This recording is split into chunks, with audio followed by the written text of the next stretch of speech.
Good evening once again, dear viewers of Dash TV, and welcome to this second segment of the news. Tonight we're talking about education. Yesterday, the Minister of Secondary Education, Pauline Nalova-Lyonga, signed a decree intimating that henceforth girls who are pregnant should be allowed to pursue their studies at least till the 26th week of their pregnancy and before given pregnancy leave, and that such should be allowed to return to school after they have put to birth. Equally, the measure concerns students who could be fathers to these impregnated ladies, but it does not concern teachers. Tonight we're receiving a guest to talk about that seemingly controversial topic. He's Dr. Orlando Bongwen. Good evening, sir. Good evening, Kingsley. You're welcome to the set of the prime time. Thank you very much for inviting me on your platform. Now, we notice that this decision was not welcomed by all educators. You are an educator yourself. First question, how did you receive that information? Actually, I did not receive it as a welcome message because there are a lot of controversies about it. You know, it might look like it's a kind of helping the young ladies to maybe not lose their education period, maybe at the school year, and everything. But it has nothing to do with that. It's a lot of controversy behind it because, you know,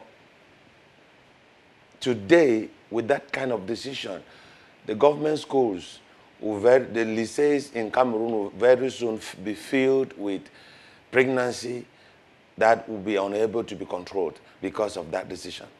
And, you know, it will help other abominable acts to be encouraged in school. Rather, she would have looked for a way to give verdicts for such actions in school. Rather, she is encouraging them by saying that, okay, if a lady is pregnant, okay, they should not discriminate, they should not do this, they should just allow her there. Then after a certain months, they'll give her a bed rest for her pregnancy. After 4 months, 4 months and 3 weeks or so. But what would that help for? Now, I have the decree here, so I might read it a bit. Yeah. What will it help for? She says, I have been informed about the way school authorities handle cases of early pregnancy in schools. Pregnant students are usually dismissed from both government and private schools. Yeah. The practice is against the government policy of keeping all students in school without discrimination. It is also contrary to government's policy of promoting gender equality and preventing the dismissal of vulnerable students. It has caused girls to drop out of school, she says. Therefore, I urge you constantly to take measures to boost both pedagogical and psychopedagogical activities aimed at promoting reproductivity health among students. Then she gives out those 5 measures which we shall be discussing. Now, according to her, it is discriminatory to send out these girls from school, and it's contrary to government's policy, which is rather inclusive. Then, if it is discriminatory due to her presentation, then what she said that they should do after 4 months, still comes back to discrimination. Because if it has to be so, the child or the lady should not be sent out from school even after 4 months. Even after 4 months, she should not be sent out from school because she should be allowed to continue, as if she were a working woman in an enterprise or so. Yeah, because unless everything that has to do with pregnancy, they should support it in school. Because very soon she will be dizzy, very soon she will start getting sleep, very soon because a pregnant woman is not supposed to sit for long. Now, Dr. Bongwen, what are the consequences of this decision? Are you afraid that it could lead to moral decadence or foster moral decadence? It will promote and will deteriorate moral practices in schools, private as government schools. How? How? Because it will give moral will even to some teachers. It will give moral wills even to some teachers. You know, some of these girls are even pregnant by teachers. Now, the measure, that's a point you are bringing up. She clearly says that measure does not concern teachers who, or any staff member who might have been, responsible for that. That's in point 5, because she listed out 5 points. But now, take appropriate disciplinary measures against any teacher or other staff responsible for the student's pregnancy. How would they come about it? How would they know? It's often said in the Cameroonian culture that a woman knows who's the father of her But children. if she doesn't want to say it, Well, we are coming to it. well, Dr. Bongwen, back in November 2021, Tanzania adopted a similar law permitting adolescent mothers to continue going to school. So it's not a matter of Cameroon only. And in 2016, over 30 African countries adopted laws protecting adolescents' right to stay on campus even during pregnancy. Countries like Congo, Uganda, What we have to understand here is we should differentiate, put differences in between what we are saying. Now, if a student or if a student is pregnant because she is married, there's a special care that needs to be taken. Okay. Secondly, if a student is a free will student that is coming maybe for exams, which is not registered. What they call external candidate. External candidate is coming for the exams, and she's not in the campus as constant as the other students that are really from morning to the evening. Now, the case is also different. But a student, I think that the minister would have tried to see how to give a good image to our schools here in Cameroon, rather than promoting what, at the end of the day, will be unable to change the situation. I'm telling you, I know what I'm saying. What do you think the government should have done? The government would have disciplined and add the discipline, because the statement used there is discrimination. And I'm not seeing discrimination in the matter. I'm seeing the school authorities trying to, because, okay, now, if she still stays in school, students with her in class will still discriminate her. And she will become a distraction to other students. And there are some works that she will not do, and that will cause discrimination also. When we come to labor work, manual work, and other things, they would say that she is pregnant. And it will create another problem. So her presence in school is creating more problem than you can even imagine. Distraction and discrimination itself. Now, what you're saying is quite interesting. We tried getting a guest on that issue, a lady who had been through the same event. I spoke with many young girls this afternoon who happened to have gotten pregnant in school during their school ages. It's not always an easy issue to them. It's equally interesting to know that not all of them would like to pursue their education during that period. It is not, even in church, I have discovered many ladies. Okay, it happens that before they come, they have they're falling pregnant, they are pregnant, and suddenly the parents even want them to continue school. They will say they cannot support the pressure of their colleagues, of their friends. It is not easy to be pregnant and being in class. Now, look at the class hours in Cameroon.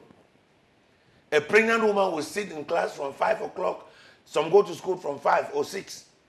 Well, 7, sometimes 7:30 to 7:30. to 2 Then p.m. to come back. To 3 p.m. 3, 4. You are sitting. Then you have some 15 minutes or 30 minutes to... Pregnancy has its own rules.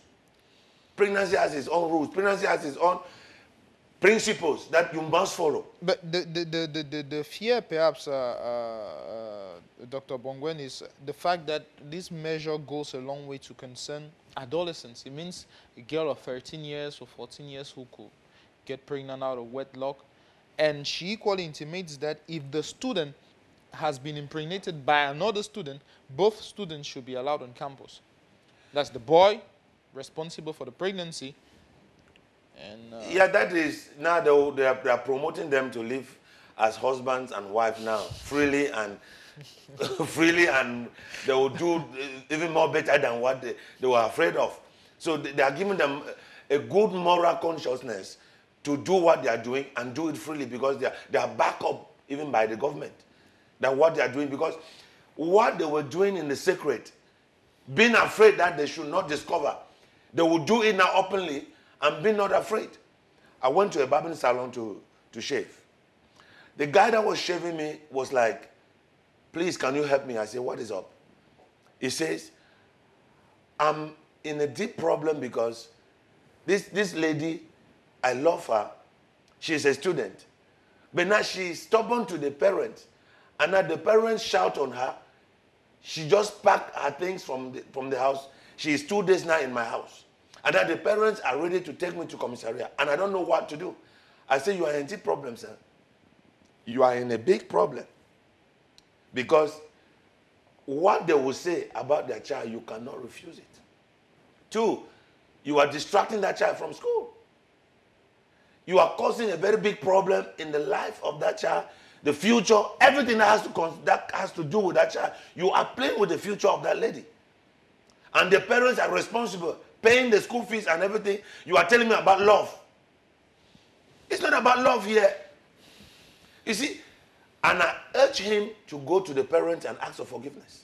But could it not rather be that the governmental measure is rather seeking means of laying the pressure on parents to let them know they are the first educators of their children, and that there's some kind of moral education that should be done at home so as to avoid such things? It's a very good question, Kingsley. The truth is that the minister would have made a call to the parents and even students, make a kind of conference, sit and talk, question, and see and have some ideas from parents and from students, then from the school, to understand, from the educators, to know exactly what measures can be taken to save the situation, because it is alarming.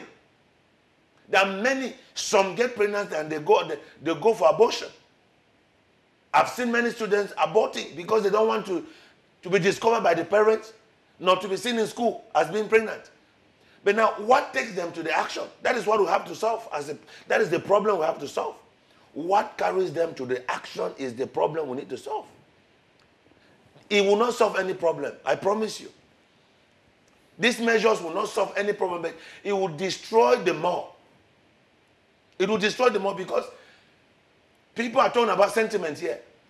They are talking about feelings. But that point of view you are bringing up seems, according to Human Rights Watch, because an article that was published in 2016 by Human Rights Watch, seems to be a violation of the girls' right to education if ever they are kicked out of school because they are pregnant. That's what the NGO says. That is what the NGO says. Okay, now, ask the girl that is pregnant. We don't know the girl that is pregnant. We are talking about a certain girl that is pregnant. Just ask the girl that is pregnant, do you want to continue to go to school? Do you want to continue classes? The girl herself will tell you that I don't want to. I'm ashamed. But ask her now again, were you ashamed doing that act? Well, that's another question. She will tell you, no, I never knew that it would happen. Okay, to come out of this debate, we have 3 minutes left. You're an educator. Yeah. And you certainly must have come across students who got pregnant out of wedlock. You don't condemn them. I don't condemn them. So how do you handle the case? I build their mindset. I correct them. I show them the consequences. I show them what can happen and how it can bring delays to their growth, to their future, to everything that has to do with them. When a woman is pregnant, it's 9 months.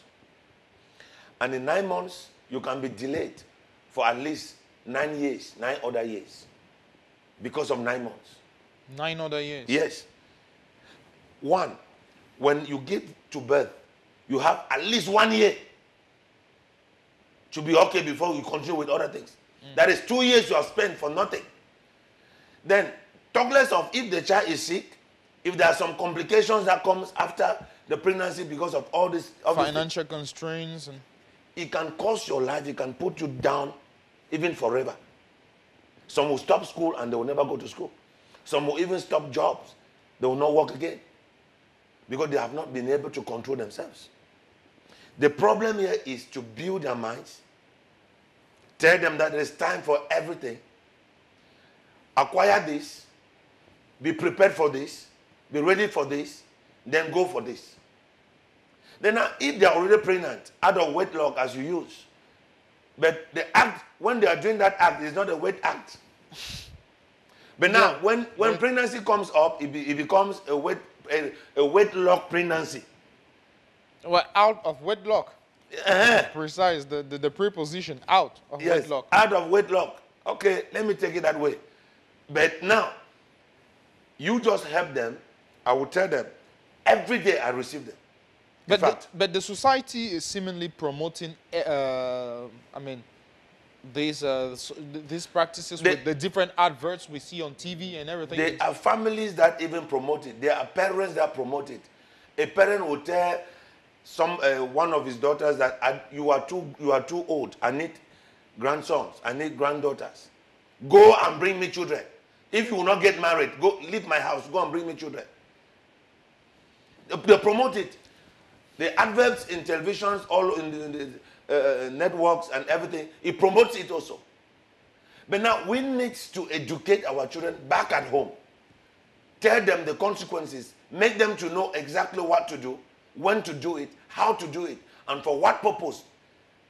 That is why I've written a book, How to Build Confidence in Your Child. Oh, there's an advert. Anyway. Okay. Sorry. Okay. Well, we are moving out.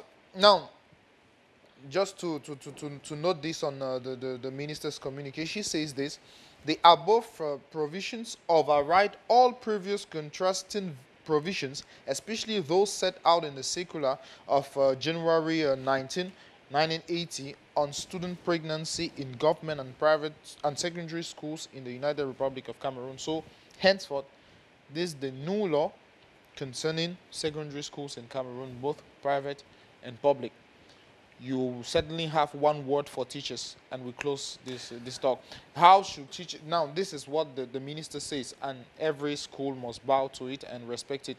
Teachers have a role to play. They are not only there to teach the academics, they have a moral, society. Teaching is one thing, educating is another thing. Important. So I want to ask the teachers to become educators and see students as their children and help them out, because there's a point where you will not be able to handle a child if the child is not controlled from the basics. So let our teachers become educators. They should not only teach for money, but they should educate their own children. That means the children in class are your children. Educate them. Don't see them as someone's children.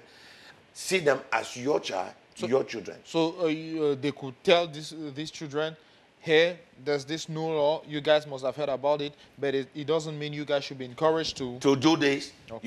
You should be your morals and be careful, because even if they allow you in school, because of the wedlock pregnancy or out of wedlock, after the child will come, you will need to spend money. The government will not come and help you, because this law is to keep you in school to study. But when the child will come, the government will not come and take the charges over the child. Exactly. Thank you very much, Dr. Bongwen, for being our guest tonight. Thank you. Wish you a safe journey back home as you go. I'm blessed. Well, ladies and gentlemen, it was a rainy night, and voila, we hope you enjoyed the debate. Stay tuned to us. We'll be coming up with more interesting content. Good night. See you tomorrow.